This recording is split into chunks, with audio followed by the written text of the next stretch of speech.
Alright, I decided I'd do this one very quick, and I know it's kind of like, God dang, you just did a video, why do another one?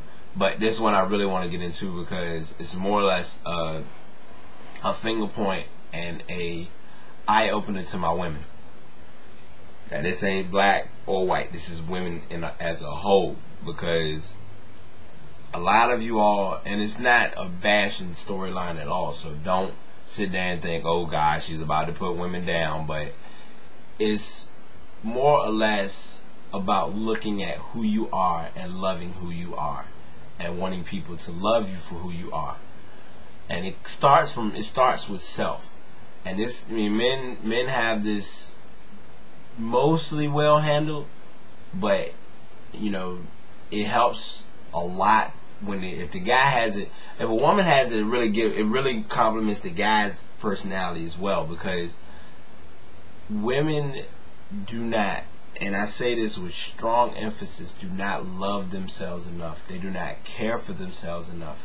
They do not show themselves enough focus or consideration to realize that who you are has a lot to do with where you go and where you stand in life, with yourself, with your friends, with your family, with your higher being. I'm not gonna say God, because I know that's gonna say, well, I don't have a belief in God, so cut that all out.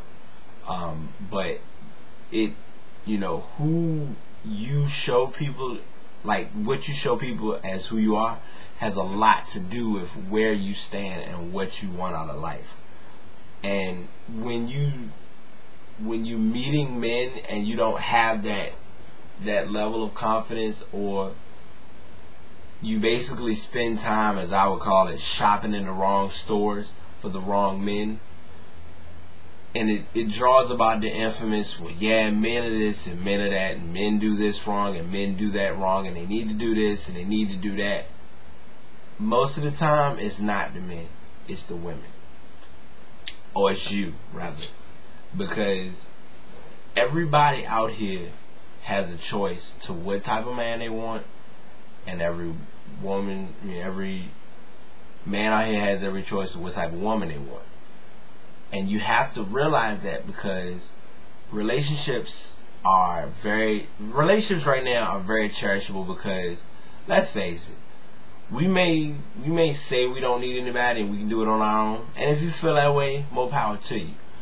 But the truth being is that we as people really do need each other in a way beyond just, I need you for sex or I need you for money.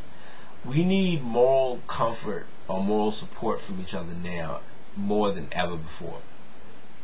And it's getting down to the point where when you throw up your independent wall, or when you throw up the whole thing about men being bad or men treating you bad, go back and look at what type of men you're dating. Or better yet, check out how your filtering is when it comes to you wanting a man. And those two thoughts may sound the same, but they really aren't. And I'm going to tell you why.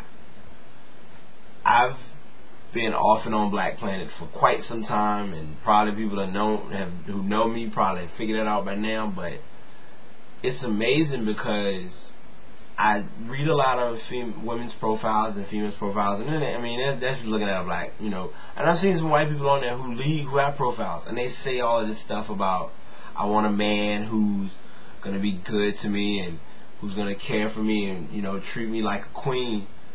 But then they add one little fine detail that blows the whole profile out of proportion, and it says, yeah, it would be nice if he had a little bit of thug in him. Why would you want a guy that's thug, or that has a bit of thug? Now I know it's all about wanting a guy who can stand on his own and be hard, but it's like, how does that benefit you when it comes to conversation? How does that benefit you when it comes to wanting something serious? Let's just say that y'all really get to a point where it gets heavy and hot and you want him to meet your family. Do you want him to come over your house and show how ghetto he is? And I know ghetto is the wrong term, because ghetto is a location, not a person.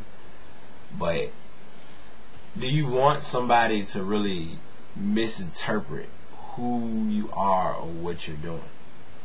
Or how, and you know, a lot of times I know we don't care how other people think about what other people think about what we're doing, but the truth is that deep down we really do care. And I've said this in videos numerous times, but it's no other time that I mean it than now, because we really don't know how important it is to be with somebody who compliments us, who completes us, who makes us feel special.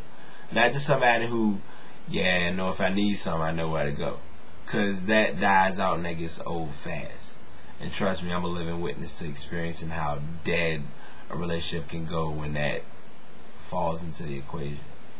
So, this video may not be one that everybody's going to love or like, but I really don't mind, really not offended.